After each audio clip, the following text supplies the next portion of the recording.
The mountain had defeated them. Snow fell in thick curtains across Caradhras, each gust of wind driving ice into exposed skin like 1,000 tiny knives. Frodo stumbled, went down on one knee, the ring a burning weight against his chest even through layers of clothing. Sam pulled him upright without a word, keeping one arm around his master's shoulders as they struggled forward into the blinding white. Gandalf stood ahead, staff raised, trying to will a path through the storm. But the mountain had made its decision. The wizard's face, when he finally turned back toward them, told the Fellowship everything they needed to know. We must turn back. They descended in silence, defeat heavy in every step. At the base of the mountain, Aragorn spoke the words no one wanted to hear. "The Mines of Moria. We can go through, not over." Gandalf's staff stopped mid-stride. The wizard stood very still, and something in that stillness made the hair on Frodo's neck rise. When Gandalf finally spoke, his voice carried a weight that went beyond simple reluctance. "I would not take the road through Moria unless I had no other choice." But what choice remained? Saruman had betrayed them. The mountain rejected them. The forces of the enemy hunted them from every direction. Gandalf looked at Frodo, and the hobbit saw something in those ancient eyes he'd never seen before. Fear. "Let the ring-bearer decide," Gandalf said quietly. Frodo felt 9 pairs of eyes turn toward him, the ring pressed against his skin, cold and heavy and wrong. It seemed to pulse in rhythm with his heartbeat, and for just a moment, he thought he heard something. A whisper, a voice in the back of his mind, urging him forward, urging him down into the dark. "We will go through the mines," Frodo said. Gandalf closed his eyes. So be it. They walked for 3 days to reach the western gate. 3 days of watching Gandalf grow quieter with each mile. 3 days of Gimli talking excitedly about the hospitality they'd find, the great halls of his fathers, the reunion with his cousin Balin. 3 days of Legolas scanning the horizon with increasing unease. "The trees are wrong here," the elf said on the second evening. Aragorn followed his gaze to the dead forest surrounding their path. The trees stood skeletal and gray, branches twisted into shapes that didn't match any natural growth. No birds nested in those branches. No insects crawled on the bark. The forest was silent in a way that forests should never be. "They've been this way for years," Aragorn replied, but his hand rested on his sword hilt. "No," Legolas said softly. "Look at the branches, the way they bend. They're not dead, they're afraid." Boromir laughed, sharp and bitter. "Trees cannot feel fear, elf. You've never been to Fangorn Forest." That night, Pippin woke to the sound of laughter. High and bright, the sound of children playing. He sat up in his bedroll, blinking sleep from his eyes, and listened. The laughter came, again distant but clear, echoing from the direction they would travel tomorrow. "Merry," he whispered, shaking his cousin. "Do you hear that?" Merry mumbled something and rolled over. Pippin lay back down, pulling his blanket tight.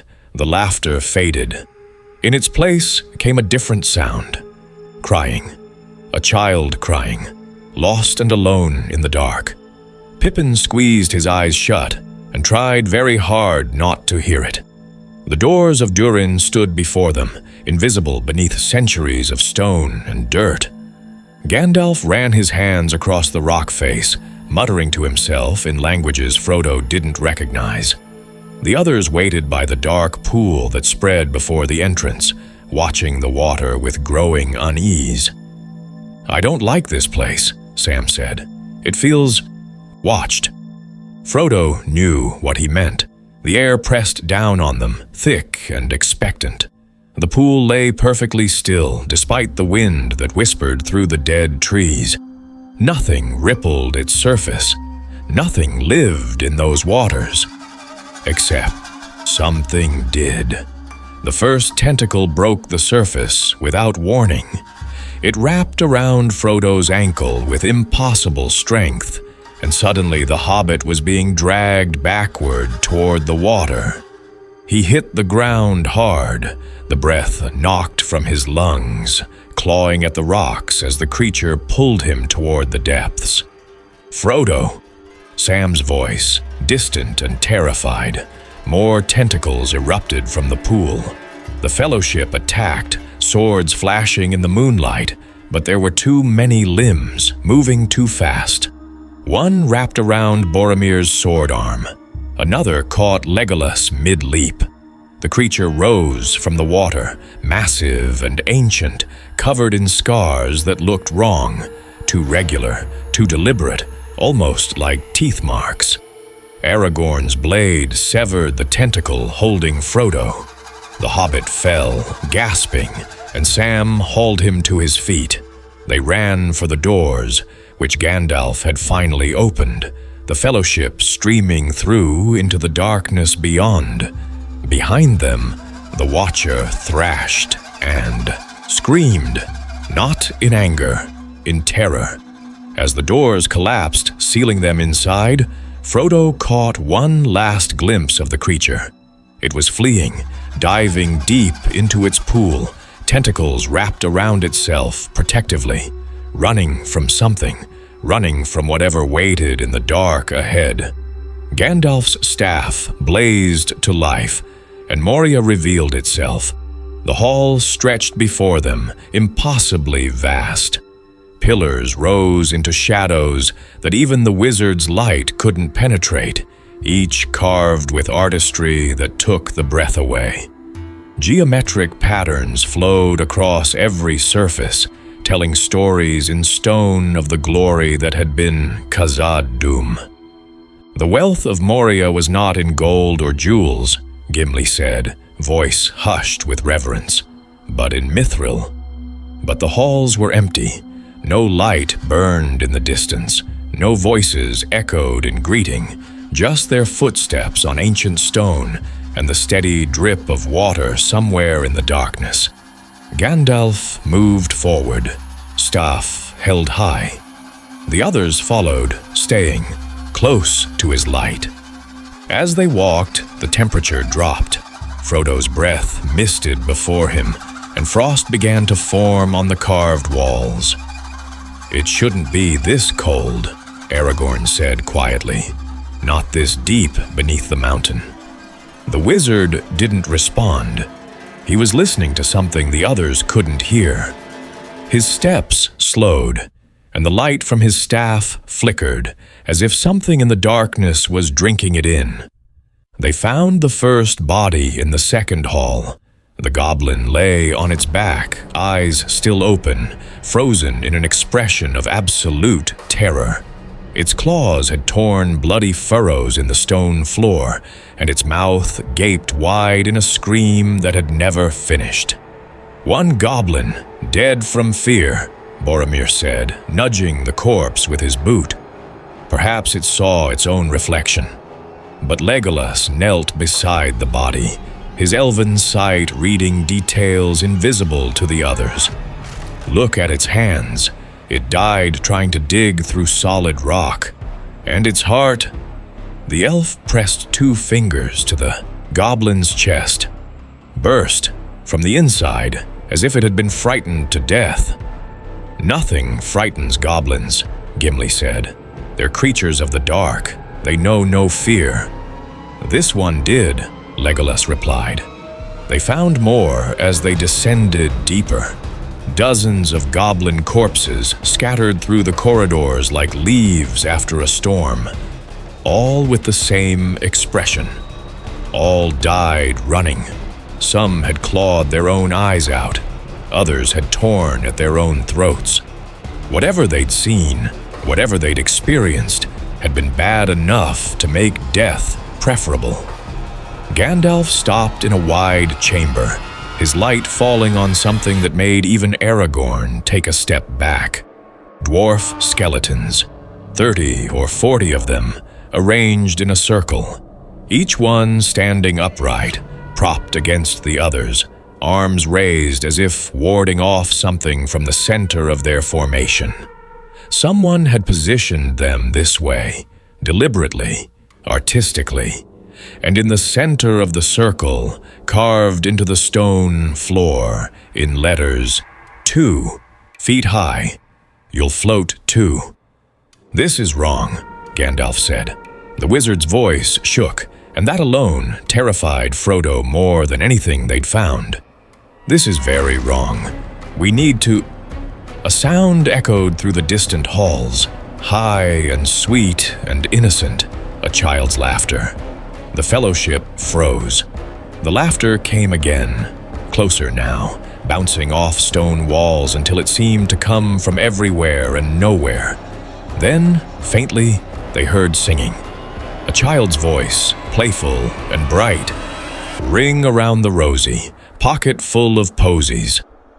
The voice faded, replaced by silence so complete that Frodo could hear his own heartbeat thundering in his ears.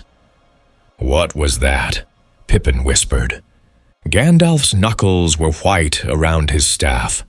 Something that shouldn't be here, something that doesn't belong in this world. Ashes, ashes.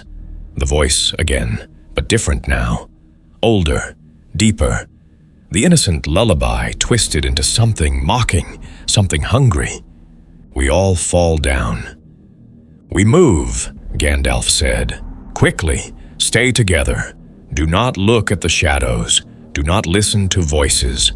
Whatever you see, whatever you hear, it is not real." "What is it?"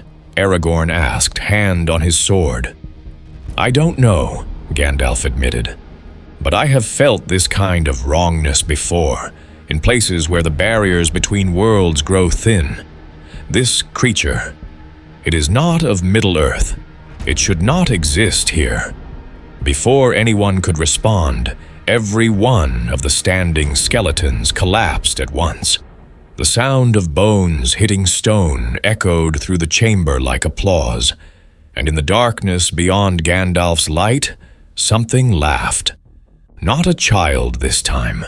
Something that wore a child's laughter the way a wolf wears sheep's clothing. They ran. The passages of Moria twisted and turned, descending ever deeper into the mountain's heart. Gandalf led them through the maze, but even his knowledge of these halls was imperfect.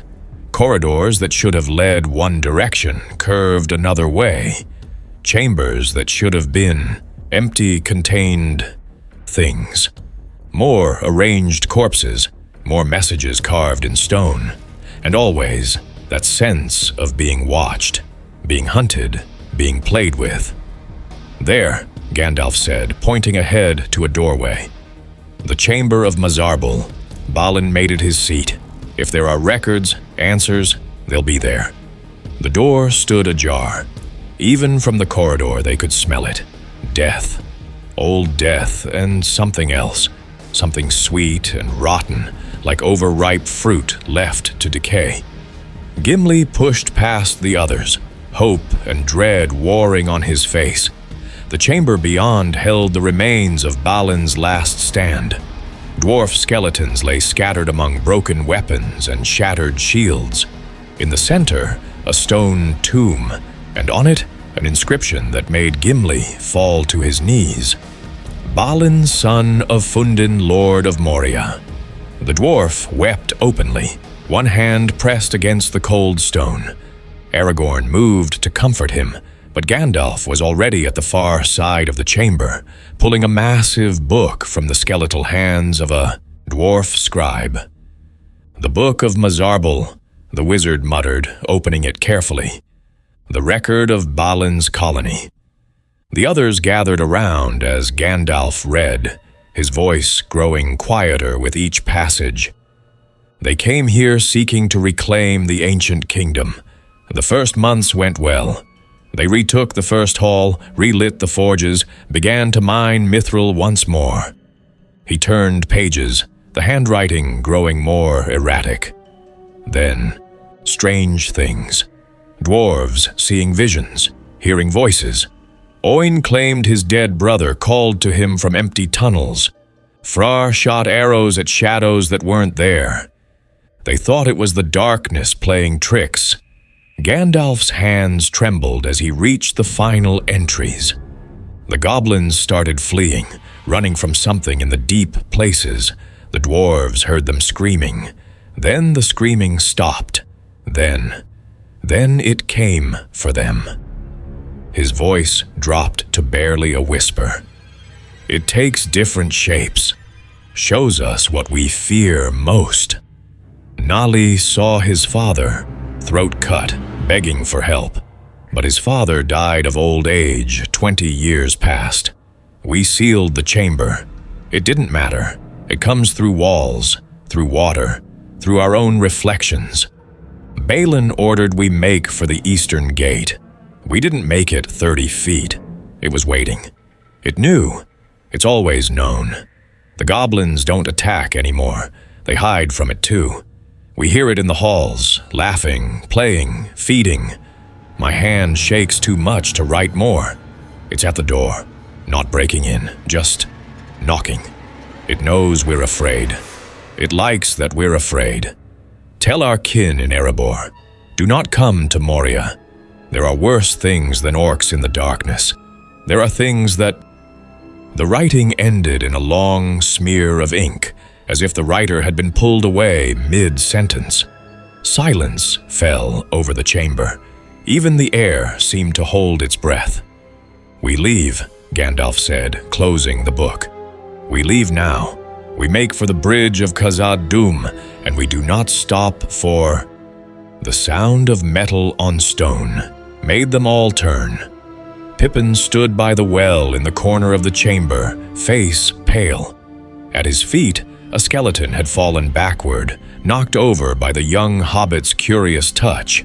The skeleton's bucket tumbled into the well.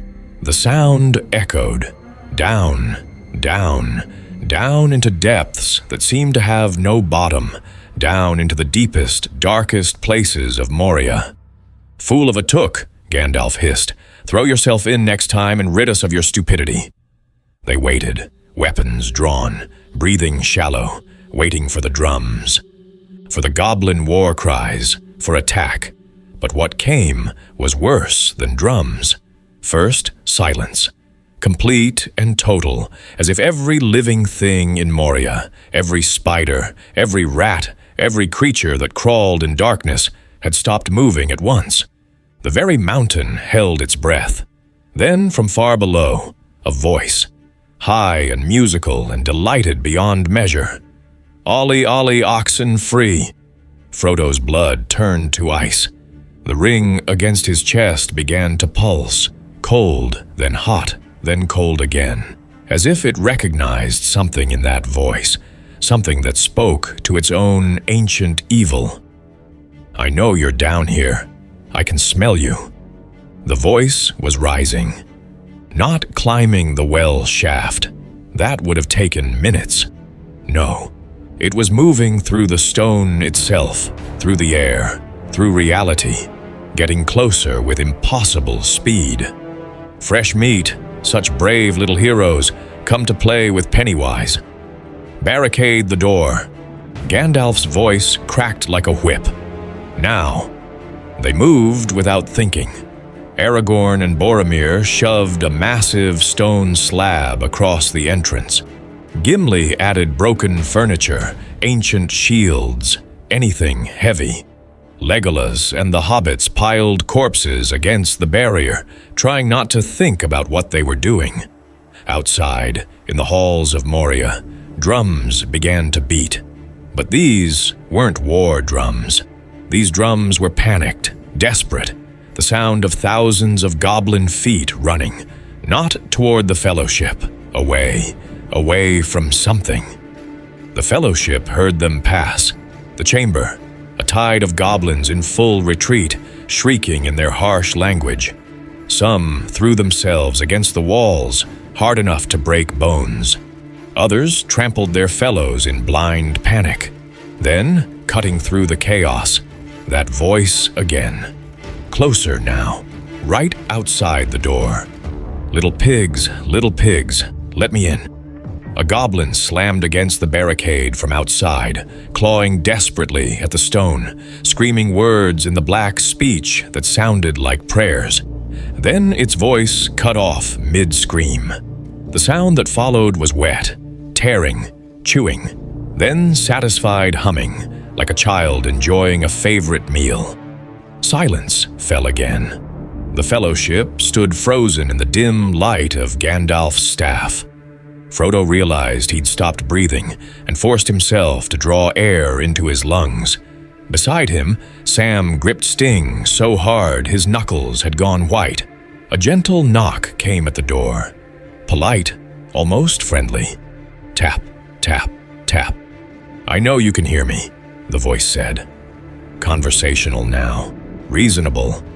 "9 of you in there. I can hear 9 heartbeats, 9 separate fears. Such a feast you'll make."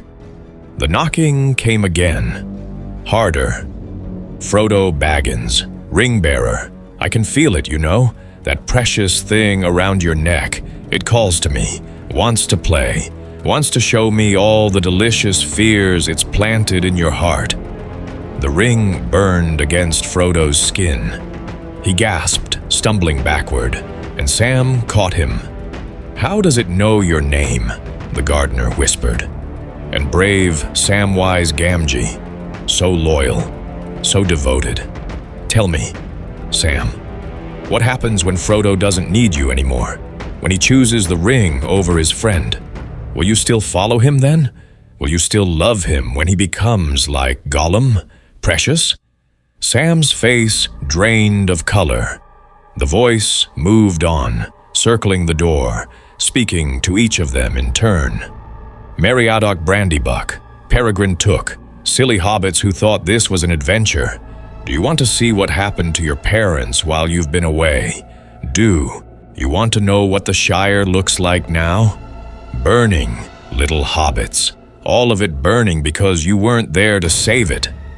Merry and Pippin clutched each other, tears streaming down their faces. Legolas Greenleaf, last of a fading people. You feel it every day, don't you? Your kind leaving Middle-earth, sailing into the west without you. You'll be the last. Alone, watching everything beautiful fade into shadow. The elf's eternal composure cracked, just for a moment, and something like anguish crossed his face. "Gimli, son of Gloin, you came seeking Balin. Shall I show you what happened to him? Every single moment. How long he screamed, how he begged, how he realized no one was coming to save him." Gimli roared and swung his axe at the door. The blade bit deep into wood, but found no flesh behind it. "Boromir of Gondor, proud warrior, desperate son. Your father doesn't love you, does he? He loves your brother. Faramir, the better son, the worthy son. And you're just the spare, the disappointment. Even now, you think about stealing the ring, proving yourself, becoming the hero. But you won't. You'll fail, like you always fail." Boromir's hand drifted toward his sword, trembling, and Aragorn stepped between him and Frodo. "Aragorn, son of Arathorn, the king who runs from his crown. Tell me, Ranger, how many people have to die because you're too afraid to be what you were born to be? Your mother, your love, your friends, all of them dead because Aragorn is a coward." Aragorn said nothing, but his jaw clenched so hard Frodo heard teeth grinding. "And Gandalf the Grey, Gandalf the Wise. But not wise enough, were you? Not strong enough. You couldn't save the hobbits at Weathertop, couldn't stop Saruman's betrayal, can't save these 9 from me, just an old man with a stick, pretending to be more than he is." "Silence!" Gandalf's voice boomed through the chamber, and his staff blazed with sudden, brilliant light. "You have no power here, creature. This is Khazad-dûm, forged in the deeps of time, and you are a corruption, an aberration. You do not belong in this world." For a moment, nothing. The Fellowship held their breath. Then, laughter. So much laughter. It filled the chamber, echoing from every corner, building in volume, until Frodo wanted to clap his hands over his ears and scream. The laughter had layers. Children laughing, old men cackling, women shrieking with mirth that held no joy. The laughter stopped abruptly. "Oh, wizard," the voice said, and now it was ancient beyond measure, layered with something vast and alien. "I'm older than your gods. I was feeding on fear when your precious valor were still shaping mud into mountains. I've worn 1,000 faces and eaten 1,000,000 souls. And you think words and light will stop me?" The door bulged inward, not from force, from wrongness. The wood rippled like water, like flesh, and the Fellowship watched in horror as something began to push through from the other side. An arm, too long, too thin, fingers elongated into claws, then a head, white face, red nose, orange hair in wild tufts. But the proportions were wrong, stretched, the eyes too far apart and reflecting light that came from no source. A clown was crawling through solid wood as if it were smoke. "Hello," it said, and grinned. Its mouth opened wider than any mouth should, revealing rows and rows of teeth. Sharp teeth, hungry teeth. "I'm Pennywise the Dancing Clown, and you're going to float. You're all going to float." The creature pulled itself fully into the chamber, standing to its full height, 7 feet, 8 feet, still growing. Its movements were fluid and wrong, joints bending in directions that made the eye hurt to follow. "Time to play," Pennywise said, and the lights went out. In the absolute darkness, they heard it moving, circling them. Its footsteps didn't sound like footsteps, more like something wet sliding across stone. Gandalf's staff blazed back to life, and they saw 9 versions of Pennywise, one for each of them, each wearing a different face, each holding a red balloon. The Pennywise before Frodo no longer looked like a clown. It wore Gollum's face, but not the Gollum Bilbo had met. This Gollum was ancient, bloated, rotting, eyes too large and filled with hunger that went beyond the ring. "Precious," it hissed, crawling toward Frodo with unnatural speed. "We wants it, we needs it, and we'll be you, Frodo Baggins. We'll wear your face, we'll take your place, and no one will know, no one will care." The creature lunged, mouth opening impossibly wide. Sam's sword slashed out, but the blade passed through empty air. The Gollum thing dissolved into smoke, reforming behind Sam. Now it wore Frodo's face, but wrong, corrupted, eyes black from edge to edge. "Stupid Sam," it said in Frodo's voice. "Fat, simple Sam. I never needed you. You're just my servant, my gardener, nothing more, nothing less. And when this is over, I'll send you back where you belong." "That's not Frodo," Sam shouted, swinging again. "That's not him." But the doubt was there. Frodo could see it in his friend's eyes. The fear that maybe, just maybe, some part of it was true. The Pennywise confronting Merry and Pippin had taken the shape of their parents. But these weren't the warm, loving Tooks and Brandybucks they remembered.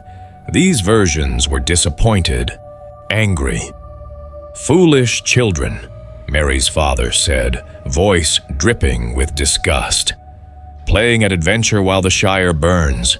You were supposed to protect your home. Instead, you abandoned it.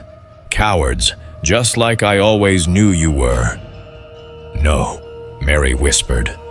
No, that's not. Your mother cried when she learned you'd gone, Pippin's father added. Cried and cursed your name. You broke her heart. She died hating you, boy. Died knowing her son was worthless. Pippin screamed and lunged at the apparition, tackling it. For a moment, he felt solid flesh beneath his hands. Then it dissolved into hundreds of spiders that scattered across his body, crawling into his mouth, his nose, his ears, and vanished.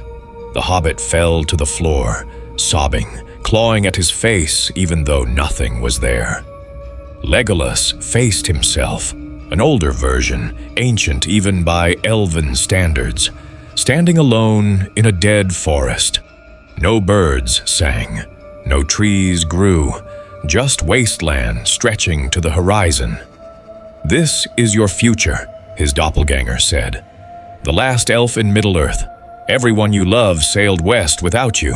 They're singing and laughing in the undying lands while you rot here, alone, watching the world die.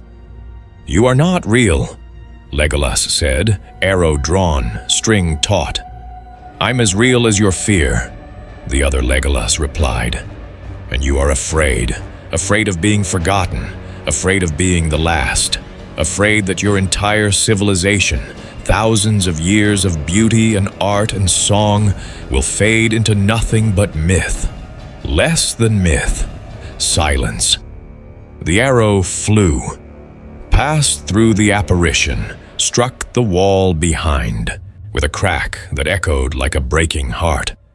Gimli's Pennywise wore Balin's face, but the dwarf lord was mutilated. Eyes gouged out, beard torn away, bones broken and twisted. You came too late, cousin, the thing that wore Balin's face said, dragging itself across the floor. They took us one by one, in the dark, screaming, and you were in Erebor, safe and warm, while we died in agony. You abandoned us. You let us die. Balin would never speak so, Gimli growled, axe raised. He knew the risks. He chose his fate. Did he? The corpse grinned, exposing teeth filed to points. Or did he scream your name as they pulled him into the dark?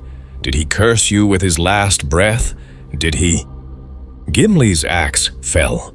The blade passed through shadow. The image of Balin laughed and laughed until Gimli was on his knees, tears streaming into his beard. Boromir faced his father. Denethor, steward of Gondor, stood tall and proud and filled with disappointment. You failed, Denethor said. Sent to Rivendell to bring back a weapon, and you return empty-handed. Weak. Unlike your brother. Faramir would have succeeded. Faramir would have taken the ring and saved our people. But you're just a blunt instrument. Good for killing, nothing more. I serve Gondor, Boromir said, voice shaking. Everything I do is for Gondor. Then take the ring, his father commanded. It's right there. That halfling can't protect it. Take it. Save your city. Be the son I need you to be. Boromir's hand moved toward his sword, toward Frodo. His eyes were glazed, seeing not the Fellowship, but Gondor in flames, Minas Tirith falling, his people dying while he stood by and did nothing. Aragorn stepped between them, hand on Boromir's shoulder. Brother, look at me. That is not your father. This is not real. But the Aragorn before Aragorn himself was very real. This Aragorn wore the Gondor crown, but it sat crooked on his head. He was older, harder, corrupted. A failed king on a throne of bones. This is who you'll become, the dark Aragorn said. Isildur's heir, repeating Isildur's mistakes. You'll take the throne, and Gondor will fall anyway. Because you're weak. Because you're afraid. Because deep down, you know you're not worthy of Arwen, not worthy of the crown, not worthy of anything. I know what you are, Aragorn said, drawing Andúril. The blade gleamed in Gandalf's light. "You are fear given form. You feed on doubt. But I have made my choice. I will be what my people need, or I will die trying." "You'll die trying," his double agreed, drawing its own sword.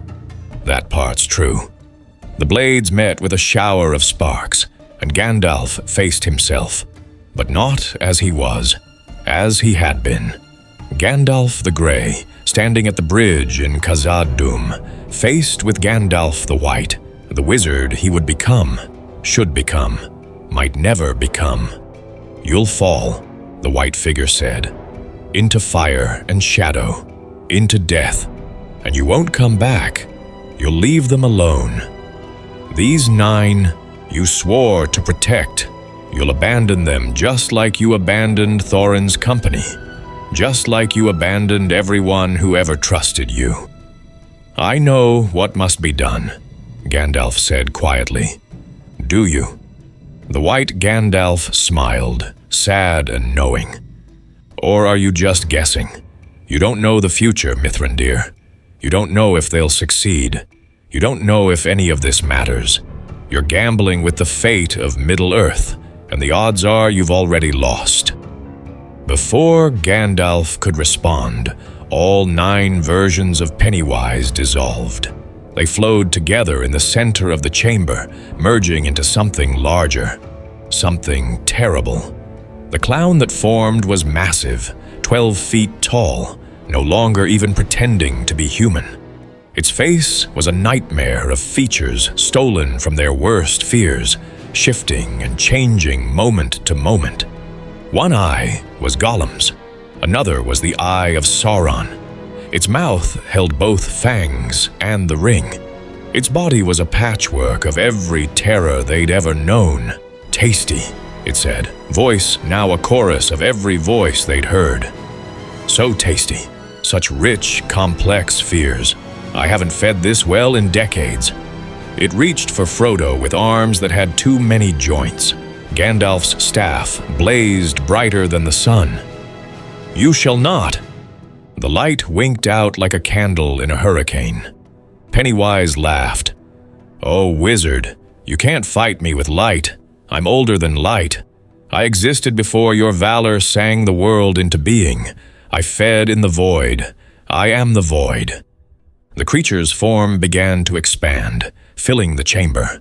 The Fellowship pressed back against the walls, weapons useless, magic ineffective. They were going to die here, in the dark, alone. Then, Frodo felt it. The ring. It was responding to Pennywise's power, pulsing with a dark light of its own. And in that pulse, Frodo felt something, a recognition. 2 ancient evils acknowledging each other. The ring didn't fear Pennywise. And Pennywise, for the first time, looked uncertain. "What is that?" the creature said, focusing on Frodo. "What are you carrying? It's wrong. It's..."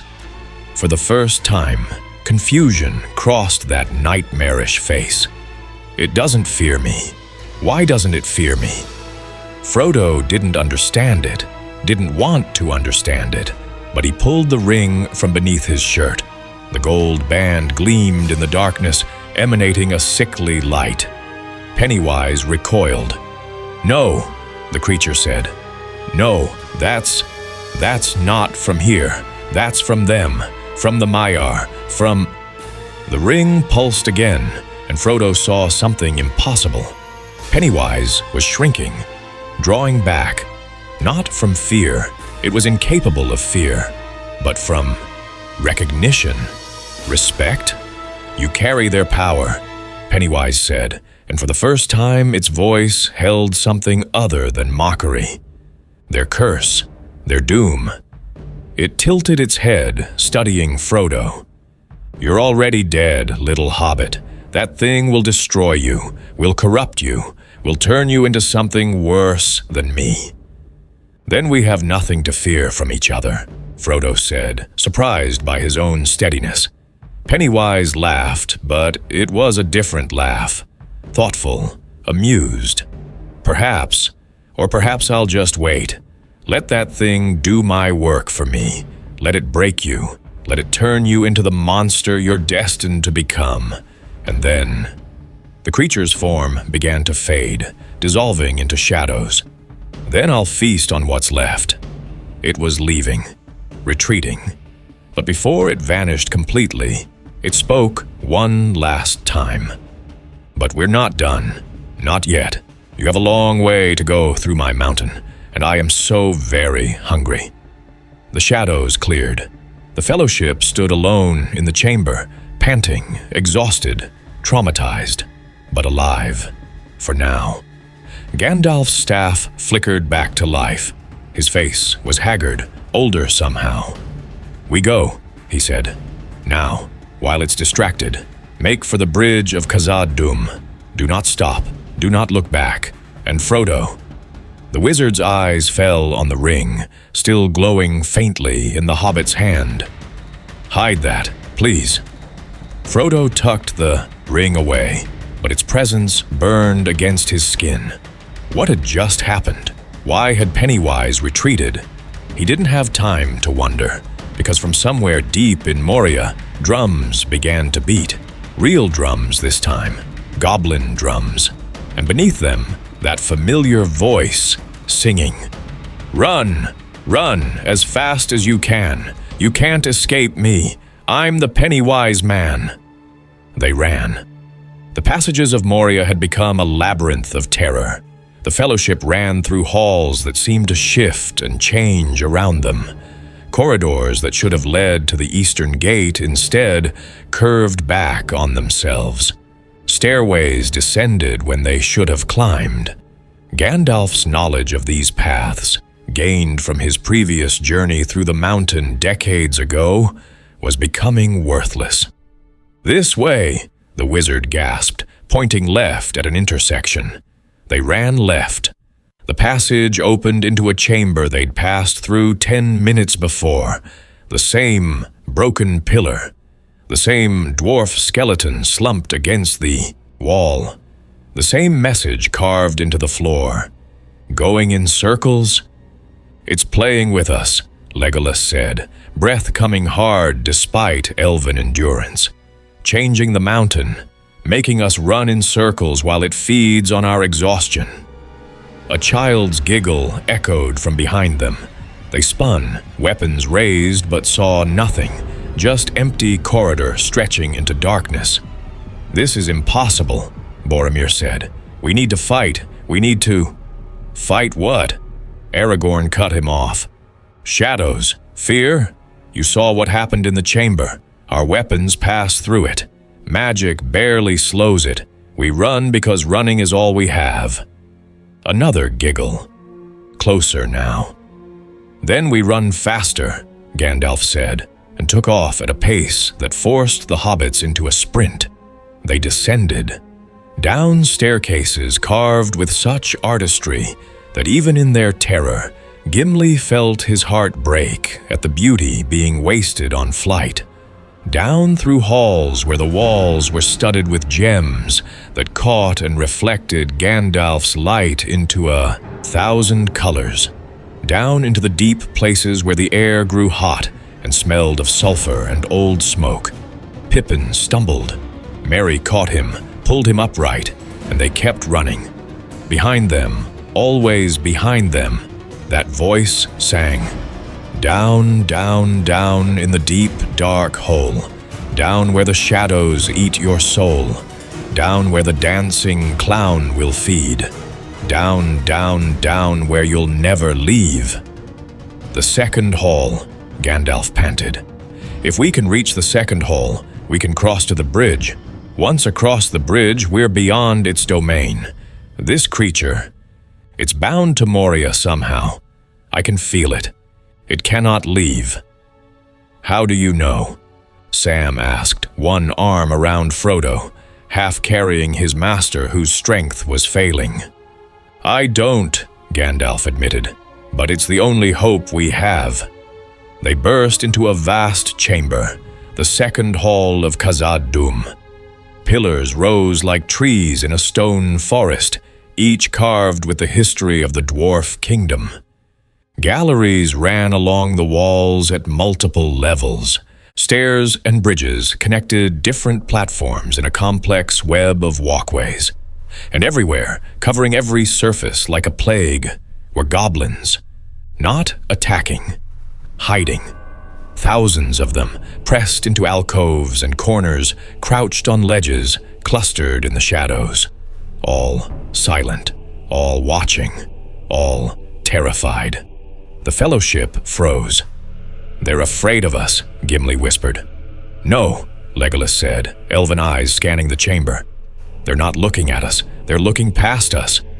Everyone turned. Pennywise stood in the doorway they'd just run through. But it wasn't the massive nightmare thing from the chamber. This version was almost human-sized, almost normal. Just a clown in a ruffled collar holding a red balloon. "Tag," it said, grinning. "You're it." The balloon popped. Every goblin in the chamber screamed. They came down like an avalanche. Hundreds of them, thousands, pouring from their hiding places in absolute panic. Not organized, not attacking with any strategy, just running, a stampede of terror. The Fellowship was caught in the middle. Aragorn's sword flashed, cutting down goblins that got too close. But they weren't trying to fight. They were trying to escape, trying to get away from the clown that had begun to walk, slowly, leisurely, into the chamber. "The bridge!" Gandalf roared over the chaos. "Make for the bridge!" They fought their way forward, not toward enemies, but through a press of terrified bodies. Goblins trampled their own kind in their desperation to escape. Some threw themselves off the upper galleries rather than face whatever was coming. Pennywise walked among them, plucking goblins from the stampede like someone picking flowers. Each one it touched simply, stopped, froze in place, eyes wide, mouth open in silent screams. Then they collapsed, dead, hearts burst from terror. The creature was feeding, casually, happily. "This is what it's been doing," Gandalf said, understanding dawning on his face. "For 30 years, feeding on the goblins, feeding on Balin's colony. It's had an endless supply of fear, and now we've stirred them all up, made them panic, given it the biggest feast it's had in years." "Then why chase us?" Boromir asked, striking down a goblin that got too close to Frodo. "Because we're different," Frodo said, and somehow he knew it was true. "We're not just afraid. We have purpose, hope that makes us more filling, more satisfying." Pennywise looked up across the chamber and met Frodo's eyes. It smiled and blew a kiss. Then it changed. The clown form dissolved, and what emerged was something out of primordial nightmare. A spider the size of a horse, but with a clown's face where the head should be. Multiple arms ending in reaching, grasping hands. It moved through the goblins like a shark through fish, and everywhere it went, creatures fell dead. "Run!" Gandalf's staff blazed with light, and he spoke a word of power that sent a shock wave through the chamber. Goblins flew backward. The spider thing stumbled. The Fellowship ran. They sprinted across the second hall, leaping over fallen bodies, dodging panicked goblins. Pippin fell again, went down hard, and this time it was Boromir who scooped the young hobbit up and kept running, carrying him like a child. The bridge was ahead. The bridge of Khazad-dûm, spanning a chasm so deep that even Gandalf's light couldn't reach the bottom. Steam rose from those depths, and with it, a heat that spoke of fires burning since the world was young. "The bridge," Gandalf called. "Once across, we're safe." They were 20 feet away when Pennywise appeared in front of them. Not running, not chasing, just there, standing in the center of the bridge. It had taken a new form. tall and thin, dressed in rags that might have once been fine robes. Its face was a blank white mask, with holes for eyes and mouth, and when it spoke, the voice came from everywhere at once. "Going somewhere?" The fellowship skidded to a halt. Behind them, the remaining goblins were fleeing in the opposite direction. The chamber was emptying. Soon they would be alone with this thing. "Let us pass," Gandalf said. He held his staff before him, and power crackled along its length. "You have fed well this day. Let us go." "But you're the main course," Pennywise said, cocking its head. "The goblins were just appetizers. You 9. You're the feast I've been waiting for. Do you know how long it's been since I fed on heroes? On the truly brave? Fear tastes better when it's mixed with hope. Despair is richer when it comes from those who thought they could win." The creature took a step forward. Aragorn moved to intercept, and Durrell raised. "That won't work," Pennywise said. "We've been through this. You can't hurt me with—" The blade connected, solid, real, biting into whatever passed for flesh in this creature. Pennywise shrieked, stumbling backward. Black ichor poured from the wound, smoking where it hit the stone. "How?" the creature gasped. Aragorn looked at his sword in wonder. The blade was glowing with a soft blue light. "Narsil," he whispered, "the sword that cut the ring from Sauron's hand, reforged, Anduril, flame of the west." "A blade touched by the valor," Gandalf breathed. "Of course, it's not from our world, but the sword was made in this world, by powers this creature doesn't understand." Pennywise's wound was already healing, but it looked at the sword with something like wariness. "Clever," it said. "Very clever, but you have only one blade, Ranger, and I have all of eternity." The creature's form began to multiply. 2 Pennywises, 4, 8, 16, each one circling the fellowship, cutting off any escape. "Gandalf," Aragorn said quietly, "I can't fight them all." "You won't have to," the wizard replied. Gandalf stepped forward onto the bridge and struck his staff against the stone. The sound rang out like a bell, clear and true, and for a moment every Pennywise froze. "I am a servant of the secret fire," Gandalf said, and his voice carried a weight it hadn't held before. "Wielder of the flame of Anor, you are a creature of the outer dark, from beyond the circles of this world. You do not belong here. You have no power over those who serve the light." "Pretty words," all the Pennywises said in unison, "but just words." "Then let me show you more than words." Gandalf's staff erupted with white fire, not the gentle light he'd been using to navigate. Real flame, burning with a purity that made even the Fellowship shield their eyes. The Pennywises screamed.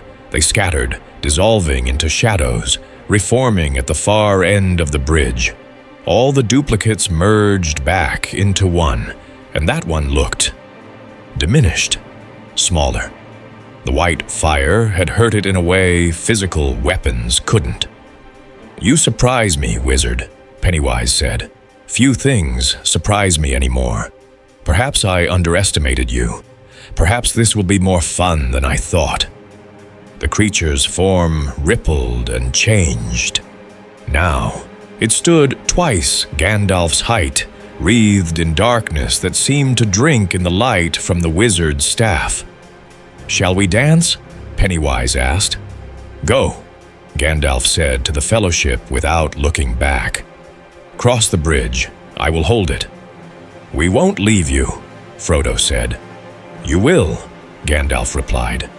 "Because if you don't, this creature will have won. It will have kept you here until exhaustion and fear broke you down. The quest will fail. Everything we've fought for will be lost, so you will go. Frodo Baggins, You will cross this bridge and continue on. That is my command." The Fellowship hesitated. "Go!" Gandalf roared, and the force of his voice sent them stumbling backward. They went. Aragorn led them, holding his glowing sword high for light. Legolas and Gimli supported Frodo and Sam. Boromir still carried Pippin, with Merry running alongside. They moved around the edge of the bridge, giving Gandalf and Pennywise a wide berth.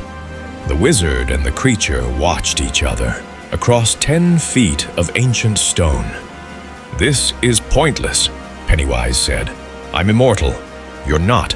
I can wait until you tire, until you fall, until—" Gandalf struck the bridge again with his staff. The stone cracked. "What are you—" Pennywise began. "I told you," Gandalf said. "You do not belong here, and I will not let you follow them."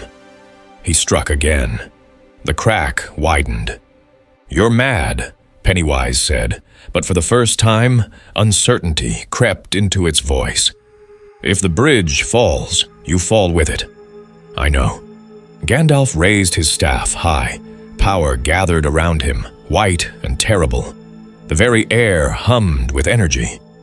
"I am Gandalf the Grey," the wizard said, "servant of the secret fire, and you—" He brought the staff down. "Shall not—" The bridge shuddered. "Pass."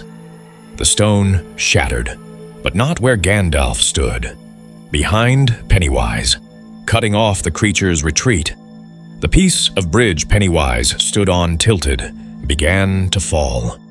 The creature shrieked, form dissolving into shadow, trying to fly, to escape. But Gandalf's fire caught it, wrapped around it, bound it.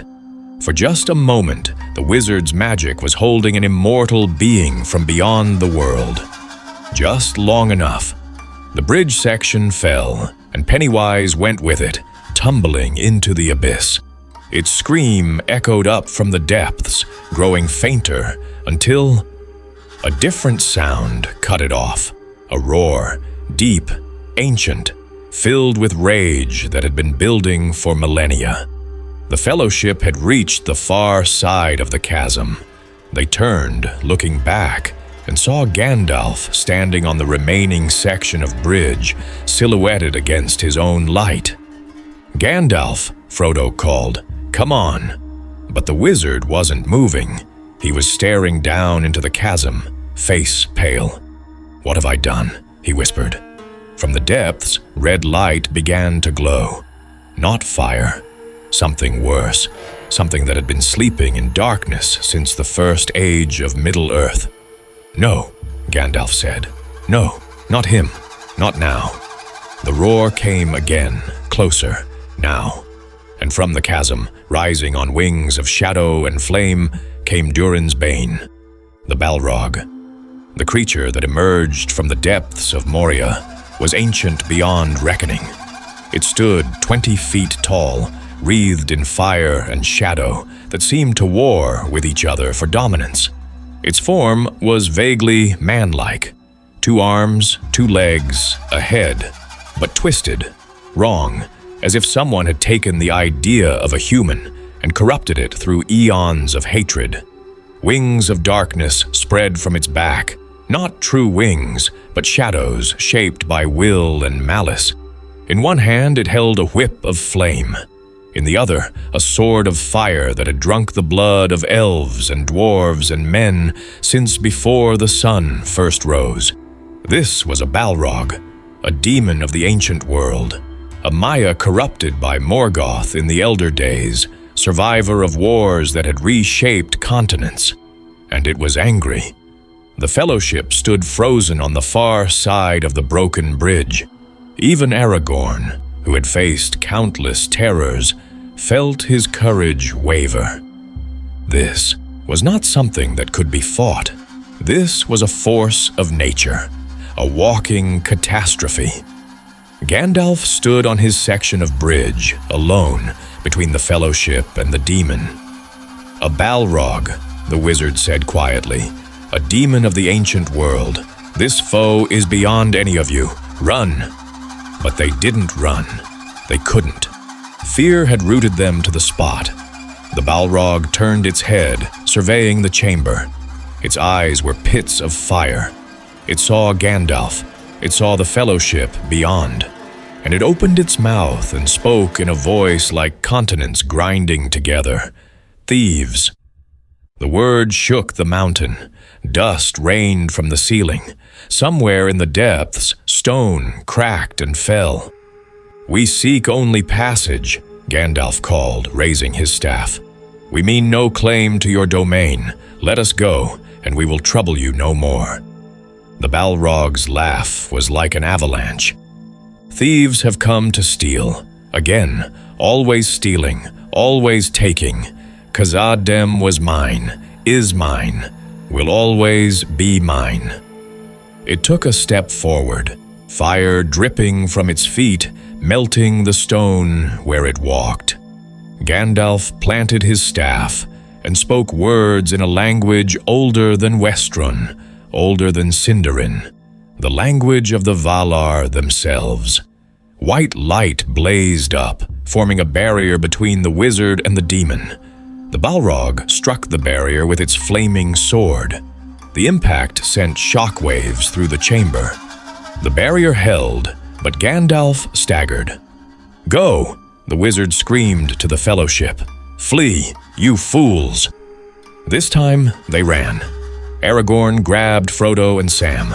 Legolas took Merry. Boromir still carried Pippin. Gimli ran alone, tears streaming down his face, forced to abandon his people's greatest kingdom to demons and darkness. They fled down the eastern passage, away from the bridge, away from Gandalf, away from the Balrog's roar. Behind them, they heard the sounds of battle. Staff against sword, light against shadow, fire against fire. And then, cutting through it all, a sound that made Aragorn stop dead. Laughter, not Gandalf's, not the Balrog's. Pennywise's laughter, echoing up from the chasm where it had fallen. "Oh," the clown's voice said, delighted beyond measure. "Oh, this is interesting. This is very interesting." Pennywise had fallen far. Down through the chasm, tumbling through darkness, Gandalf's white fire burning it, hurting it in ways nothing had hurt it in millennia. The creature had screamed, raged, tried to dissolve into its true form and escape, but the wizard's magic held, bound it, dragged it down, until it hit bottom. The impact should have destroyed anything mortal. Pennywise felt bones break, or what passed for bones in its current form, felt flesh tear, felt pain, real pain, for the first time in centuries. It lay there in the dark, in the deep places beneath Moria, and for a moment it felt something it had almost forgotten. Not fear. Pennywise was beyond fear, but inconvenience, discomfort, the annoying realization that the wizard had been more dangerous than anticipated. "Clever old man," Pennywise muttered, pulling itself upright. Its form was broken, twisted, but already healing. "Very clever, but you've made a mistake." The creature's senses, attuned to fear and darkness, spread out through the mountain. It could feel every living thing in Moria, the fleeing Fellowship, the terrified goblins, the wizard on the bridge, and something else, something vast, something ancient, something waking up and very, very angry. "Oh," Pennywise said, and grinned despite its pain. "Oh, what do we have here?" It reached out with its mind, touching the consciousness of the thing that was rising from the depths. And for the first time in its long existence, Pennywise encountered a mind that didn't feel fear. The Balrog's consciousness was fire and rage and hatred that had burned for thousands of years. It had no room for fear. It was wrath incarnate. Pennywise tried its usual tricks, showed the Balrog images pulled from its memory, the fall of Morgoth, the breaking of Thangorodrim, the defeat of its master in the War of Wrath. The Balrog saw these things and laughed, because yes, it had been defeated. Yes, Morgoth had fallen, but the demon had survived, had hidden, had endured, and now it was free to do what it wanted, to whom it wanted, when it wanted. It had no regrets, no doubts, no fears. "Interesting," Pennywise said, climbing the walls of the chasm with clawed hands. "Very interesting, something that can't be frightened. I've never met something I couldn't frighten." It reached the top of the chasm just as the Balrog was pushing past Gandalf's barrier. The wizard was strong, yes, but even Maya have limits. The barrier cracked, splintered, fell. Gandalf stumbled backward, nearly falling off the bridge. The Balrog raised its sword. "Hey!" Pennywise called. Both wizard and demon turned. Pennywise stood on the far side of the broken bridge, still in its clown form, still grinning despite the burns that covered its body. "I think we got off on the wrong foot," the clown said to the Balrog. "Let me introduce myself properly. I'm Pennywise. I've been living in your mountain for a while now, feeding on your goblins, playing in your halls, and I'd really like to continue doing that." The Balrog's eyes narrowed. When it spoke, the voice was quieter, but no less terrible.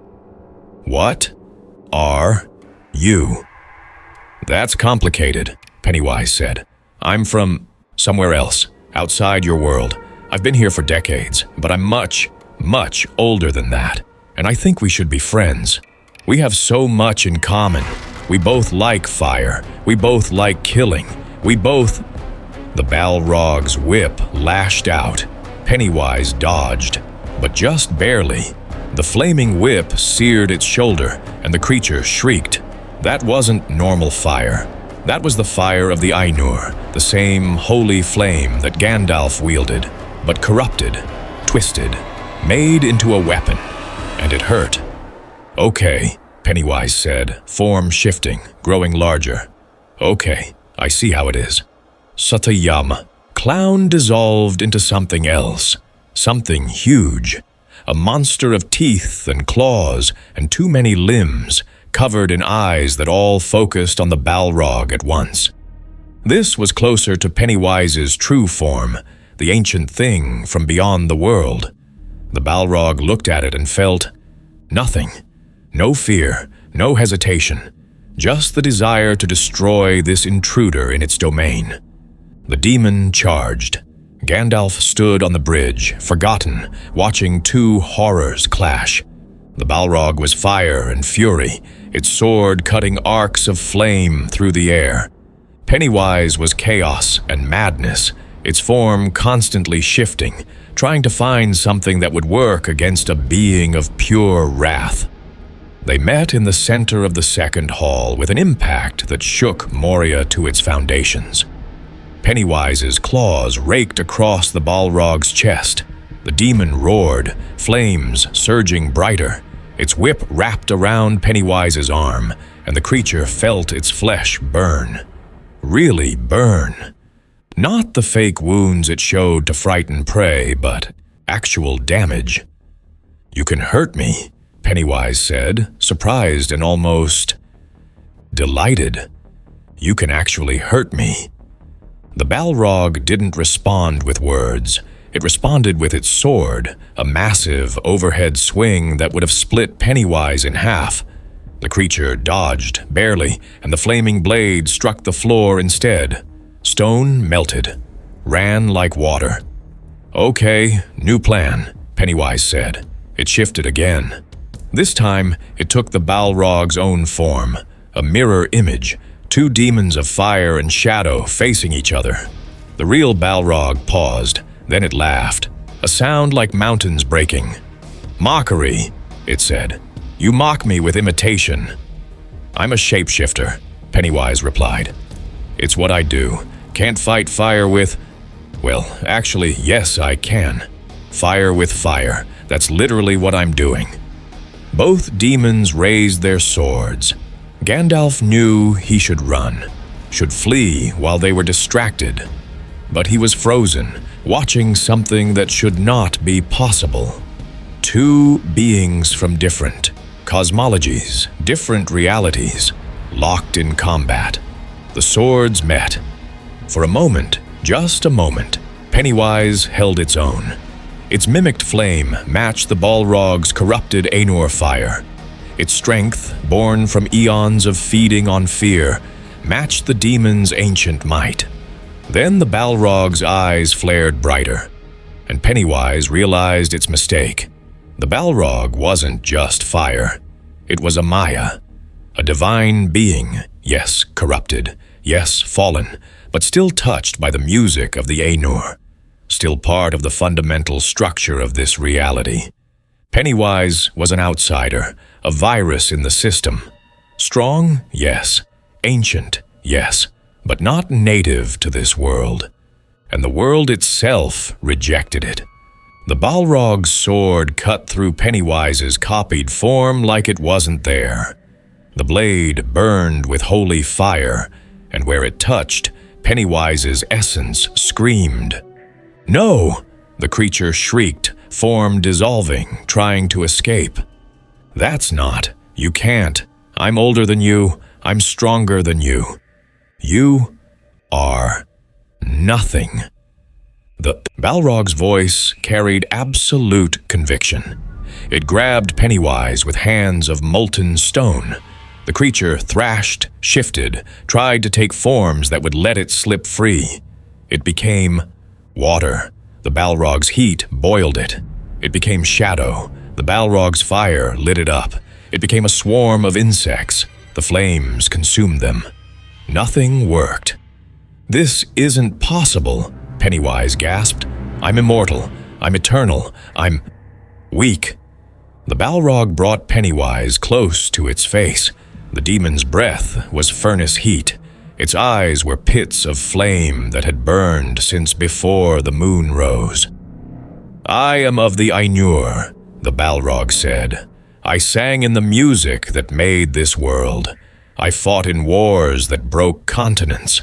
I have burned for 3 ages of this world, and I will burn until the world ends. You." It tightened its grip, and Pennywise felt bones break. Real bones, real pain.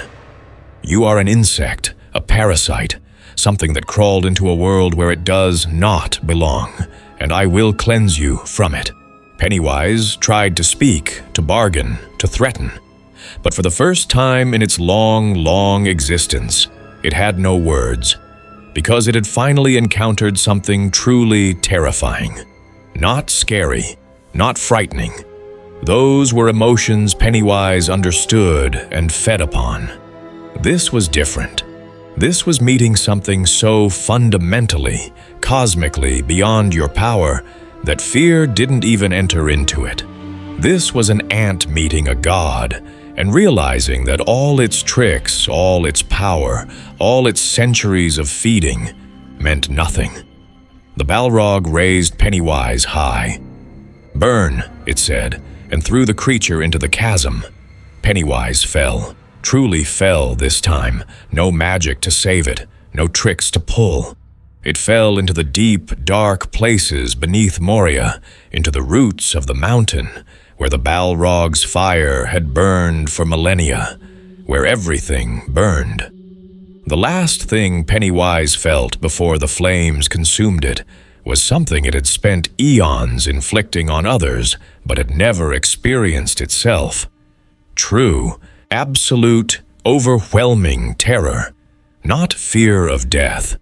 Pennywise couldn't truly die. It would reform, eventually, in the deadlights, in its own realm beyond the world. But terror of insignificance, of powerlessness, of being utterly, completely outmatched.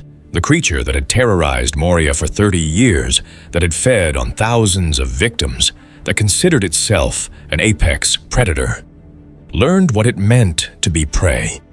Its scream echoed through Moria's depths for a long, long time. Then silence. The Balrog turned away from the chasm, dismissing Pennywise as thoroughly as one might dismiss an annoying insect. Its eyes found Gandalf. The wizard stood on the broken bridge, staff raised, ready to fight. But even Gandalf knew the truth. He had expended much of his power on Pennywise. He was tired, and the Balrog was fresh, angry, and fully focused on him now. "You," the demon said, "Grey Wanderer, meddler, you will fall. I am a servant of the secret fire, wielder of the flame of Anor," Gandalf said, voice steady despite his fear. "You cannot pass. The dark fire will not avail you, flame of Udun. Go back to the shadow." "The shadow is all that remains," the Balrog replied. "The light has failed. Your Valar abandoned this world. You stand alone." It was true. Gandalf knew it was true. The Valar had withdrawn from Middle-earth. The elves were leaving. The age of magic and wonder was ending. Soon, only men would remain, and they would forget the glory that had been. But not yet. Not today. "I am not alone," Gandalf said quietly. He thought of Frodo and Sam, small hobbits carrying a terrible burden, of Aragorn, the king who would be, of Legolas and Gimli, elf and dwarf overcoming ancient grudges, of Boromir, flawed but trying, of Merry and Pippin, innocent but brave. He thought of them fleeing through Moria's halls, trusting him to buy them time. He thought of the quest, the ring, the fate of all Middle-earth hanging in the balance. "I stand for them," Gandalf said, "and that is enough." He struck the bridge with his staff one final time. The already damaged stone shattered completely. The section where Gandalf stood broke free and fell. The wizard fell with it. The Balrog, caught by surprise, tried to catch the falling stone with its whip. The flaming cord wrapped around a support pillar, held. The demon hung there, suspended over the abyss, wings of shadow beating. It would climb back up. It would pursue. It would. Gandalf, falling past the demon, reached out with his staff and struck the Balrog's leg. "You shall not pass," the wizard roared. White fire erupted from the staff, wrapping around the Balrog's leg, burning it with holy flame. The demon howled, its whip loosening, slipping. Both of them fell. Down into darkness, down into fire, down into the deep places of the world where even Balrogs feared to tread. The last thing the Fellowship heard, echoing up from the depths, was Gandalf's voice. "Fly, you fools!" Then silence. The Fellowship ran. They ran through the passages of Moria, tears streaming, hearts breaking. Behind them, the mountain shook with the impact of Gandalf and the Balrog hitting bottom. Somewhere in those depths, the battle continued. They could hear it, the ring of staff against sword, the roar of flame, the cry of defiance against overwhelming darkness. Then, that too faded. They ran until they couldn't run anymore, until their legs gave out and they collapsed in a wide chamber near the eastern gate. Sunlight, real sunlight, streamed through cracks in the stone ahead. They were almost out, almost free, but the cost. "Gandalf," Pippin sobbed, "we have to go back. We have to help him." "There's nothing we can do," Aragorn said, voice hollow. He stood by the chamber entrance, staring back into the darkness. "Even if we could reach him, that Balrog, no one could stand against that." "Gandalf could," Sam said stubbornly. "He's a wizard. He's Gandalf. He'll be fine. He has to be fine." But even as he said it, the gardener knew the truth. They all knew it. Gandalf was gone. Frodo sat apart from the others, hand clutched over the ring beneath his shirt. It had been hot during the fight, almost burning him. Now it was cold again, silent. as if it too mourned the wizard's passing, or celebrated it. "What do we do?" Boromir asked. "Without Gandalf to lead us, how do we go on?" "We go on because we must," Aragorn said. He turned from the darkness, and in his eyes was a resolve that hadn't been there before. Gandalf gave his life to buy us time, to get us out of Moria. If we give up now, his sacrifice means nothing. "But where?" Legolas asked. "We cannot return to Rivendell. The passes are watched. We cannot go south. That way leads to Gondor, and the enemy expects us there." "Lothlorien," Gimli said quietly. "The Golden Wood. If the Lady Galadriel still dwells there, she might give us aid. It's our only chance." No one argued. No one had the strength to argue. They gathered themselves, wounded and exhausted, and made for the eastern gate. Sunlight hit them like a physical blow after days in the dark. They emerged from Moria onto a rocky slope overlooking the valley of Dimrill Dale. In the distance, the great trees of Lothlorien rose like a green sea, but between them and safety lay miles of open ground. "We rest here," Aragorn said, "just for a moment, then we move." They collapsed on the rocks, too tired to even speak. The hobbits huddled together. Legolas and Gimli sat back to back, supporting each other. Boromir stared at his hands, which still shook from the battle. And Frodo looked back at the doors of Durin, now sealed again, wondering what had really happened in there, wondering about the clown that had terrorized them, about the Balrog that had destroyed it, about Gandalf falling into fire. "Frodo," Sam said quietly. "In the chamber, when Pennywise backed away from you, what happened?" "The ring," Frodo said. "It recognized the ring, or feared it, or I don't know. It said the ring was from them, from the Maiar, like it knew what it was." "Did it tell you anything else?" Aragorn asked, moving closer. Frodo hesitated. Then, "It said I was already dead, that the ring would destroy me, turn me into something worse than it was." Silence fell over the group. "We won't let that happen," Sam said fiercely. "We'll get you to Mordor. We'll destroy the ring. Will we?" Frodo asked. And in his voice was a doubt that hadn't been there before. "That thing in there, Pennywise, it was ancient, powerful, and it was nothing compared to the Balrog. Nothing. The Balrog swatted it aside like it was an insect, and even Gandalf, with all his power, could only stop the Balrog by sacrificing himself. How are we supposed to destroy something created by Sauron, something that holds a piece of his power?" "We'll find a way," Aragorn said, but even he sounded uncertain. They sat in silence, each lost in their own thoughts. Finally, when the sun had moved a hand's breadth across the sky, Aragorn stood. "We move. Lothlorien is 3 days' march. We have no food, little water, and the enemy knows we're here. We move now, or we die here." They stood, one by one, and began the long walk down from the mountain. Behind them, in the depths of Moria, fires burned. Gandalf and the Balrog fell for a long time, down through the roots of the mountain, down past ancient stone laid when the world was young, down into the deepest places where even goblins didn't go. They hit bottom in a vast cavern filled with water. The lake was cold and deep, fed by springs from the heart of the world. The impact sent up a geyser of steam as the Balrog's fire met the water. Both wizard and demon sank beneath the surface. The Balrog rose first, fire struggling against water, each trying to extinguish the other.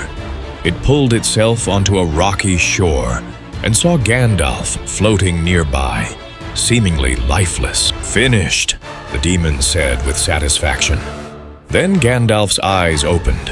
They were glowing white. "No," the wizard said, rising from the water. "Now it begins." The Balrog charged, sword raised. Gandalf's staff blazed with a light that lit the entire cavern. When he spoke, his voice carried the authority of the Valar themselves. "From the lowest dungeon to the highest peak, I fought with the flame of Udun, and I threw down my enemy and smote his ruin upon the mountainside." The words were a prophecy, a promise, a declaration of war. For 9 days they fought, through the tunnels beneath Moria, up the endless stair, to the peak of Zirakzagil. Wizard against demon, light against shadow, holy fire against corrupted flame. And in the end, as foretold, Gandalf won. But that is another story. 3 days later, the Fellowship entered Lothlorien. The Golden Wood lived up to its name.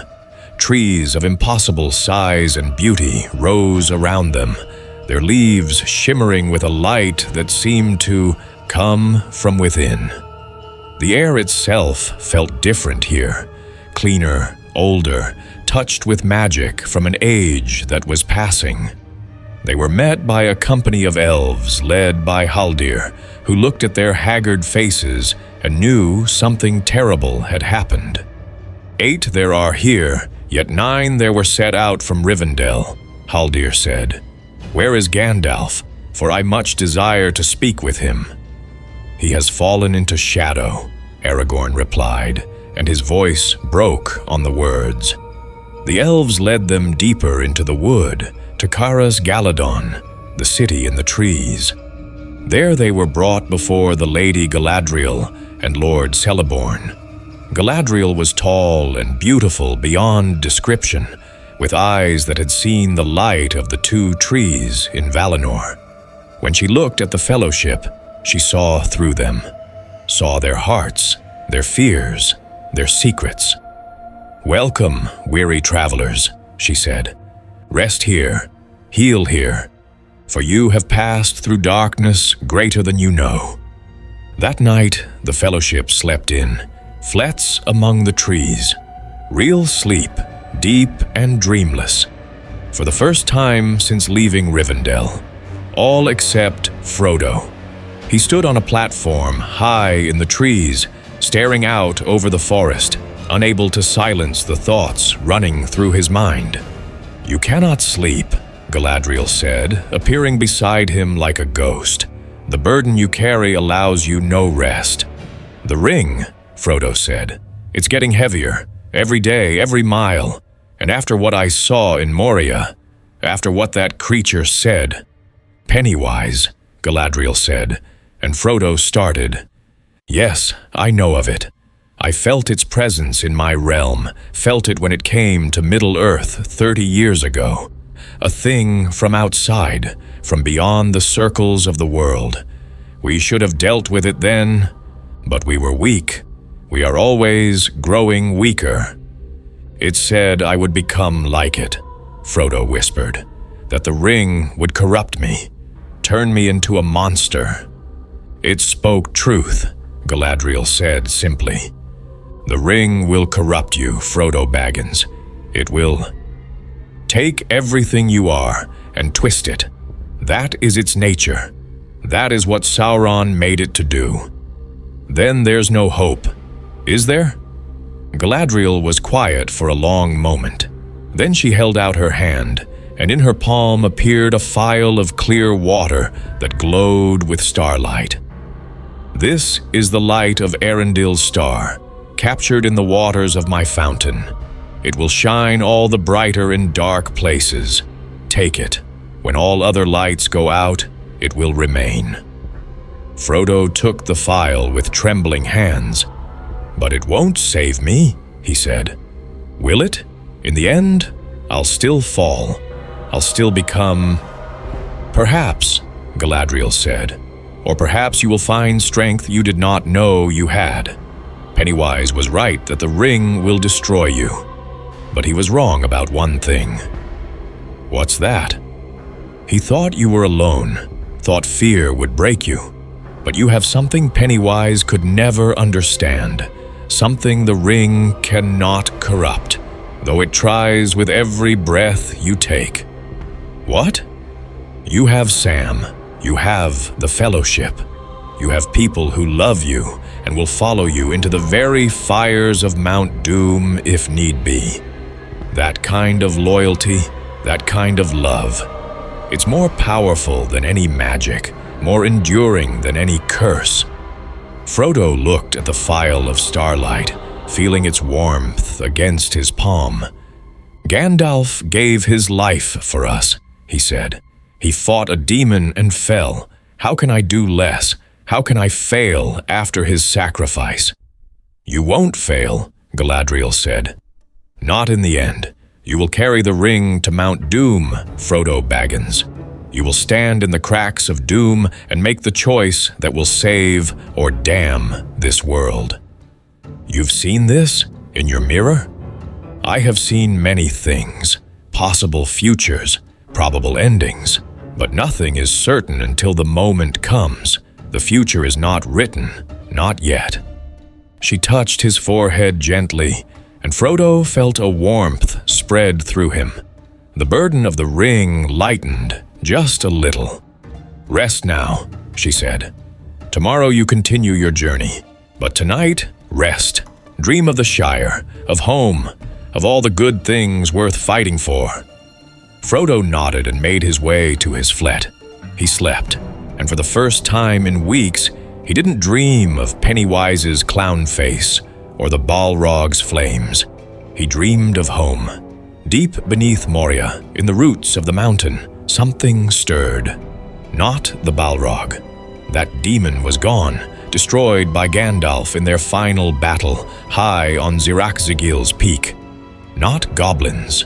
They had fled, scattered to other mountains, other dark places, never to return to Khazad-dûm. Something else. In the deepest place, where even the Balrog's fire had not reached, a pool of shadow writhed and condensed, slowly, painfully, taking form. A red balloon rose from the darkness, then another, then a white face, burned and scarred but healing. Pennywise pulled itself from the pool, body broken, power diminished but alive. Still alive, because things like Pennywise don't die. Not really.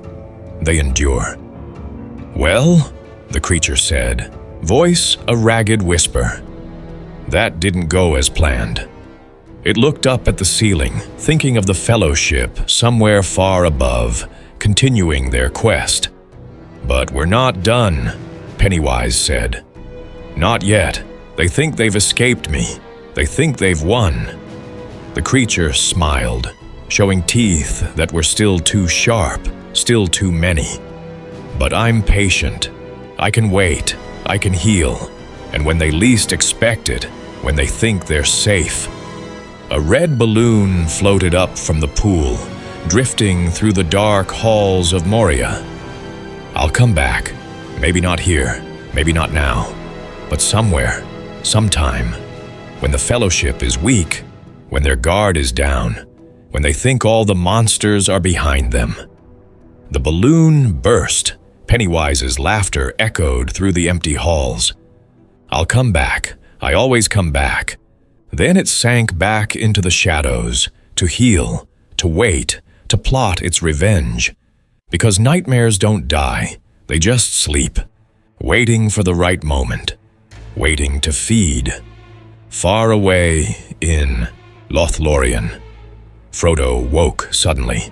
He sat up in his flet, heart pounding, certain he'd heard something. A child's laughter. Distant, but clear. He looked around. The forest was peaceful. His companions slept soundly.